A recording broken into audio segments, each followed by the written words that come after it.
Hello everyone, स्वागत है आप सभी को हमारे इस यूट्यूब चैनल में। तो दोस्तों, आज की इस वीडियो में हम लोग बात करने वाले हैं ये जो हमारा पॉलिटी में जो लक्ष्मीकांत की जो न्यू सीरीज को जो हमने प्ले लिस्ट बनाए हैं, उसी सीरीज को हम लोग आगे करने वाले हैं।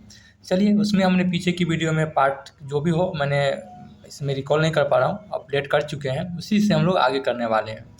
अब बात करते हैं आगे हमें कहाँ से करने की बात कर रहे हैं, तो अन्य अनुदान के बारे में देखने वाले हैं। हालांकि हमने पीछे की वीडियो जो है, लास्ट वीडियो हमारी जो ख़त्म हुई थी वो बजट पर ख़त्म हुआ था, उसी से हम लोग जो है आगे अब बढ़ने वाले हैं। अब बात करते हैं कि कुछ अन्य प्रकार की जो है इसमें जो है अनुदान के बारे में जो देखने के लिए मिलता है। अन्य प्रकार के अनुदान में हम बात करते हैं जैसे कि हो गया अतिरिक्त अनुदान हो गया, अधिक अनुदान हो गया, प्रत्याय अनुदान हो गया, अपवादा अनुदान हो गया, सांकेतिक अनुदान हो गया और अनुपूरक अनुदान हो गया। तो ये सभी चीज़ों के बारे में देखने वाले हैं कि किस तरह से जो है इम्पोर्टेंट होती है और इसका जो है किस तरह से जो है प्रोसेस के जरिए जो है पैसे जो है दिया जाता है। पहले हम बात करते हैं कि अतिरिक्त अनुदान। अतिरिक्त अनुदान में क्या होता है कि किसी कारण से जो है नई सेवा नहीं जुड़ पाता है। ठीक है, कहने का मतलब यह है कि कोई ऐसी सेवा आ गया, ठीक है, जो नई सेवा हो लेकिन वह नहीं जुड़ पाता है, लेकिन बाद में चल के क्या होता है कि वह सेवा जो है एक तरह से जो काफ़ी ज़्यादा ज़रूरत हो जाती है, तो उसके संदर्भ में जो है दिया जाने वाला एक तरह से जो है राशि जो होती है, उसके लिए जो एक तरह से हम बात करते हैं कि अतिरिक्त अनुदान कहलाता है। वही दूसरी तरफ हम बात करते हैं कि अधिक अनुदान। अधिक अनुदान के संदर्भ में यह बताया जाता है कि आपके द्वारा जैसे कि कोई स्कीम के लिए जो है इतना पैसे निर्धारित किया गया। सपोज मानिए कि एक पेन के लिए जो है हमने 5 रुपये जो है निर्धारित किए, ठीक है, लेकिन क्या हुआ कि आगे चल कर जो है इसमें जो है काफ़ी ज़्यादा खर्च लग गया, तो उसके संदर्भ में जो है एक तरह से जो है दिया जाता है। इसके लिए एक प्रोसेस होती है कि लोकसभा में जो है मतदान करवाना अनिवार्य होता है, हमने लिख दिया है, और लेने के लिए जो है लोक लेखा समिति से जो है यानी लोक लेखा से जो है अनुमति लेना पड़ता है। और इसके लोक लेखा क्या होती है हम जो है आगे देखने वाले हैं, तो घबराने की बात नहीं है, क्योंकि हम लोग पॉलिटी पढ़ रहे हैं तो पॉलिटी में हर एक चीज़ की जो है मेंशन है। तो इसके बारे में भी देख लिया कि अतिरिक्त अनुदान अधिक अनुदान क्या होता है और इसका प्रोसेस क्या है। अब हम बात करते हैं कि प्रत्याय अनुदान। प्रत्याय अनुदान जो है काफ़ी ज़्यादा जो है इम्पोर्टेंट है, आप इससे जो है अच्छा से समझिए। सारे चीज़ जो है अच्छा से नहीं समझने की ज़रूरत है, लेकिन इसमें काफ़ी ज़्यादा जो है वेटेज दिया गया है। यह जो है अत्यधिक आवश्यक के लिए होता है और बताया जाता है कि लोकसभा द्वारा जो है सरकार को जो है दिया गया एक तरह से जो खाली चेक होता है। तो प्रत्याय अनुदान के बारे में क्या समझें कि जो है अत्यधिक आवश्यक के लिए होता है और एक तरह से बताया जाता है कि जो लोकसभा के द्वारा जो है सरकार को जो है एक तरह से जो खाली यानी कि ब्लैंक चेक जो है दिया जाता है। ठीक, अब हम बात करते हैं कुछ अन्य प्रकार के अनुदान में। हम बात करते हैं कि अपवादा अनुदान हो गया। अपवादा अनुदान के संदर्भ में यह बताया जाता है कि यह जो है वर्तमान वित्तीय वर्ष से संबंधित नहीं होता है। बस इसके बारे में ज़्यादा डिस्कशन नहीं करने की ज़रूरत है। भाई हम बात करते हैं कि सांकेतिक अनुदान हो गया। सांकेतिक अनुदान में हम बात करते हैं यह जो है अतिरिक्त सेवा के संदर्भ में देखा जाता है। अतिरिक्त सेवा के लिए जो है एक तरह से हम बात करते हैं कि सांकेतिक अनुदान होता है। अनुपूरक अनुदान। अनुपूरक अनुदान के बारे में बताया जाता है सरकार को जो है संसद के द्वारा जो है एक तरह से जो है ज़्यादा राशि दिया जाता है, उसके संदर्भ में जो है अनुपूरक अनुदान होता है। ठीक है, बताया जाता है कि जो लेखा अनुदान जो है आम बहस के बाद और पारित होता है और विभागीय समिति से पहले। इसको जो है आप अंडरलाइन कर सकते हैं जब आप जो है नोट्स बना रहे होंगे प्रॉपर, तो आप जो इसको जो अंडरलाइन करके हाईलाइटर लगा सकते हैं कि जो लेखा अनुदान जो है आम बहस के बाद। आम बहस क्या होता है हमने पीछे की वीडियो में जो है ऑलरेडी डिस्कस कर चुके हैं। आम बहस के बाद और विभागीय समिति से जो पहले जो है जारी किया जाता है। अब हम बात करते हैं कुछ निधियाँ जैसे कि फंड वगैरह जानते हैं, उसके बारे में जो है देखते हैं। तो फंड में हम बात करते हैं 3 तरह से जो फंड देखने के लिए जो है मिल सकता है। जैसे कि हम बात करते हैं भारत की संचित निधि हो गया, ठीक है, भारत की जो है लोक लेखा समिति हो गया और भारत की जो है आकस्मिक निधि हो गया, ठीक है, आकस्मिकता हो गया। थोड़ा साउंड को जो है आप इग्नोर कीजिएगा, वो एमसीडी की जो है साउंड चल रही है। मैं इसमें वीडियो में तो मेंशन नहीं कर मतलब को नहीं लगा सकते हैं, थोड़ा इग्नोर करना पड़ेगा, ठीक है।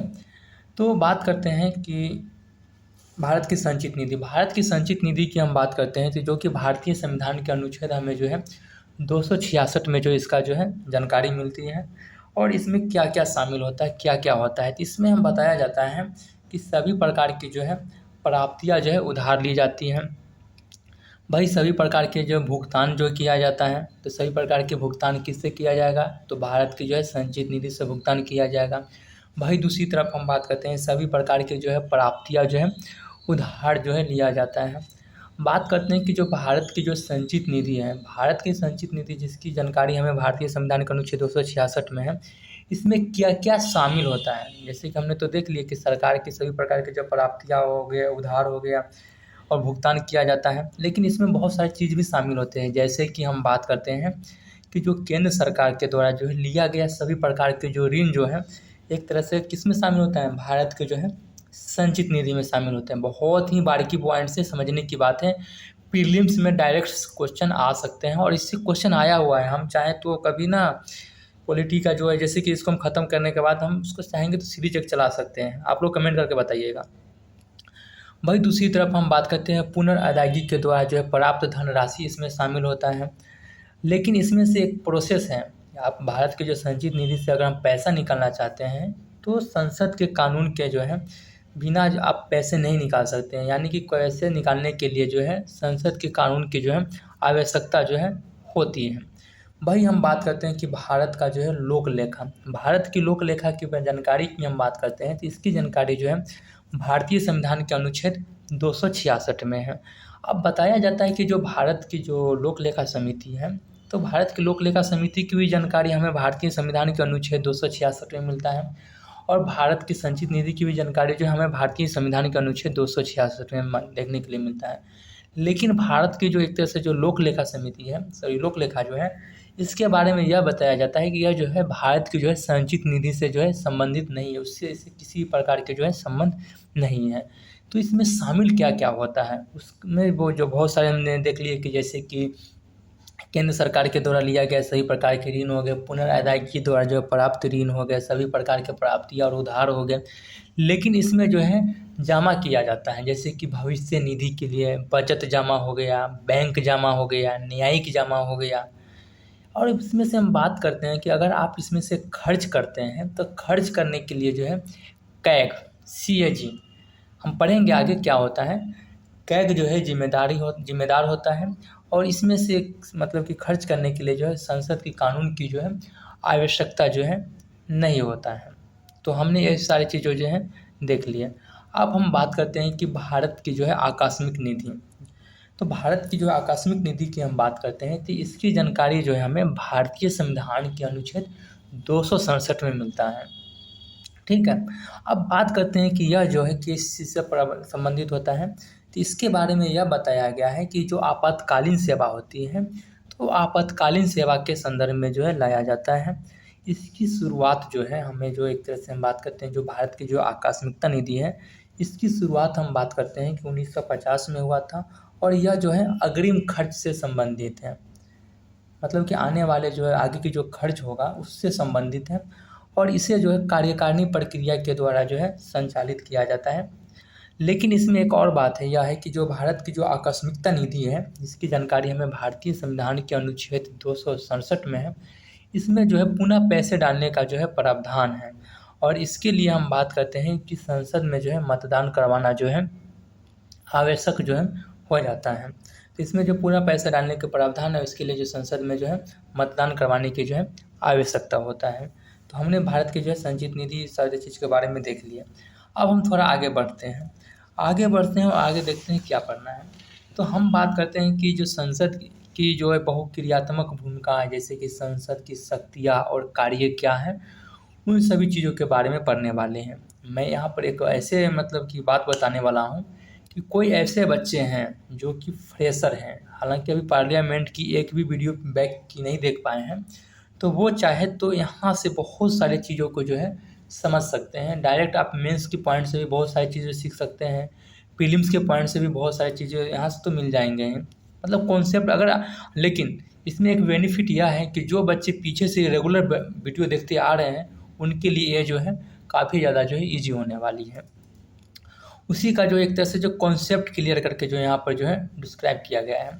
तो बात करते हैं कि जो हमारे संसद की जो है बहुक्रियात्मक भूमिका में हम बात करते हैं, जैसे कि संसद की जो कार्य और शक्तियाँ क्या क्या हैं। तो हम बात करते हैं, पहली देखने के लिए मिलता है विधायी शक्तियाँ। और कार्य के बारे में देख लेते हैं। वहीं दूसरी तरफ हम बात करते हैं कार्यकारी शक्तियाँ एवं कार्य हो गया, वित्तीय शक्तियाँ एवं कार्य हो गया, सांविधिक शक्तियाँ एवं कार्य हो गया, न्यायिक शक्तियाँ एवं कार्य हो गया, निर्वाचन शक्तियाँ एवं कार्य हो गया, और अन्य प्रकार की भी जो है बहुत सारे जो है शक्तियाँ और कार्य जो है हमें देखने के लिए जो है मिलता है। तो पहले हम देख लेते हैं कि विधायी शक्तियाँ और कार्य क्या हैं। विधायी शक्तियाँ और कार्य के संदर्भ में हम बात करते हैं तो एक तरह से देखा जाए तो संसद जो है इसके जरिए जो है देश के संचालन के लिए जो है एक तरह से जो विधियाँ यानी कानून बना सकता है। भाई साहब यहाँ से बना सकते हैं संसद की जो विधायी शक्तियाँ के संदर्भ में देखा जाए तो एक तरह से बताया जाता है कि जो संसद की जो विधायी एवं शक्तियाँ की हम बात करते हैं यह जो है विधायी अंग माना जाता है। ठीक है, देखने से ही पता चल रहा है। वहीं दूसरी तरफ हम बात करते हैं कि संघ सूची के विषय पर भी जो है एक तरह से जो है संसद जो है कानून बना सकता है। अवशिष्ट सूची पर भी जो है यानी कि अपशिष्ट शक्तियों पर भी जो है कानून जो है बना सकता है। लेकिन एक चीज़ यहाँ पर और देखने के लिए मिलता है कि 2 से अधिक राज्य का जो है विवाद होने पर क्या होता है कि संवर्धित सूची पर भी जो है कानून जो है बना सकते हैं। तो क्या यहाँ देखने के लिए मिला कि संसद जो है राज्य सूची पर भी कानून बना सकता है, संवर्धित सूची पर भी कानून बना सकता है। राज्य सूची में अभी नहीं दे पढ़े हैं लेकिन पढ़ मिल जाएगा, आगे लिख के रख चुके हैं। अपशिष्ट सूची पर भी कानून बना सकता है, संघ सूची पर भी कानून बना सकता है। तो चलिए यहाँ तक देख लिए। अब बात करते हैं कि राज्य सूची पर भी जो है संसद को जो है कानून बनाने के लिए जो है प्रावधान दिया गया है। आप लोग हमें कमेंट करके बता सकते हैं कि जो हमारे जो संघ सूची, राज्य सूची और संवर्धित सूची है भारतीय संविधान की कौन सी अनुसूची में जो इसकी जो है जानकारी दिया गया और इसमें कितने विषय हैं। हालांकि हम पढ़ेंगे आगे जब हम सारे अमेंडमेंट यानी सारे संविधान संशोधन पढ़ेंगे तो उसमें इस चीज़ को हम अच्छी खासा से जो है पढ़ेंगे। लेकिन आप लोग हमें कमेंट करके बताइए। बताया जाता है कि असाधारण परिस्थितियों में जो है राज्य सूची में भी जो है कानून बना सकता है संसद। जैसे कि हम बात करते हैं भारतीय संविधान के अनुच्छेद 249 बताता है कि जब राज्यसभा में जो है उपस्थित एवं बहुमत देने वाले से अगर पारित कर दिया जाता है तो उस समय जो है राज्यसभा में जो है कानून बनाया जा सकता है। अनुच्छेद 250 क्या बोलता है कि राष्ट्रीय आपातकाल में भी जो है राज्य सूची पर जो है कानून जो है बनाया जा सकता है।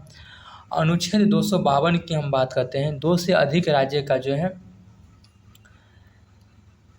अनुमति पर भी जो है एक तरह से हम बात करते हैं कि राज्य सूची पर जो है कानून बना सकते हैं। तो अनुच्छेद 252 के संदर्भ में क्या बताया गया थोड़ा इस पर जो है देख लेते हैं। तो अनुच्छेद 252 के बारे में यह बताया जाता है कि अगर कोई 2 राज्य या 2 से अधिक राज्य अगर सिफारिश करता है संसद से कि आप जो है राज्य सूची पर भी कानून बनाइए तो बना सकते हैं। वही दूसरी तरफ हम बात करते हैं राज्य सूची पर कानून बनाने के संदर्भ में हम बात करते हैं जब हमें जो है अनुच्छेद 253 के तहत जो है अंतर्राष्ट्रीय संधि और कानून के लागू करने की हम बात करते हैं उस समय भी जो है देखने के लिए मिल सकता है कि राज्य सूची पर जो कानून बनाया जा सकता है। जब लागू हो अंतर्राष्ट्रीय संधि कानून लागू हो तो राज्य सूची पर कानून बनाने की प्रावधान दिया जाए तो संसद ऑटोमेटिक तरीके से जो है बना सकता है। अनुच्छेद 356 के संदर्भ में यह बताया जाता है कि जब राष्ट्रपति शासन लगा हो, हमारे देश में राष्ट्रपति शासन लगा हो तो उस समय भी जो है एक तरह से बात करते हैं कि राज्य सूची पर जो संसद जो है कानून बना सकता है। अब बात करते हैं विधायी शक्ति के संदर्भ में एक चीज़ और देखने के लिए मिलता है कि जो संसद जो है अध्यादेश जो है राष्ट्रपति के द्वारा भी जारी किया जाता है और राज्यपाल महोदय के द्वारा भी जारी किया जाता है। तो राष्ट्रपति के द्वारा जो जारी किया जाता है और राज्यपाल के द्वारा जो जारी किया जाता है तो आप हमें कमेंट करके बता सकते हैं कि अनुच्छेद 213 और 221 क्या है। आप लोग हमें कमेंट करके जो है कमेंट करके बता सकते हैं कि कौन सी अनुच्छेद के तहत राष्ट्रपति महोदय जो है अध्यादेश जारी कर सकते हैं और कौन से अनुच्छेद के तहत जो है राज्यपाल महोदय जो है अध्यादेश जारी कर सकते हैं और संसद इसमें क्या काम करता है। जो कि राष्ट्रपति महोदय के द्वारा जो अध्यादेश जारी किया जाता है उस अध्यादेश को जो है 6 सप्ताह के भीतर जो है स्वीकृति देता है बैठक के अंतर्गत, यानी कि जो अध्यादेश होती है उस पर जो 6 सप्ताह के भीतर जो है स्वीकृति देता है। तो दोस्तों आज की वीडियो को हम फिर यहीं पर हम लोग विराम देते हैं और हमारा वीडियो जो है कंप्लीट हुआ। फिर हम लोग नेक्स्ट मिलेंगे जो कि हमारा जो हो गया कार्यकारिणी शक्तियाँ हो गया, बहुत ही मतलब कि 1 से 2 वीडियो में जो है समाप्त हो जाएगा। तो तब तक के लिए बाय बाय, धन्यवाद। प्रॉपर नोट्स बनाइए, रिवीजन कीजिए, दोस्तों के पास वीडियो शेयर कीजिए। फिर हम लोग मिलते हैं नए वीडियो में। धन्यवाद।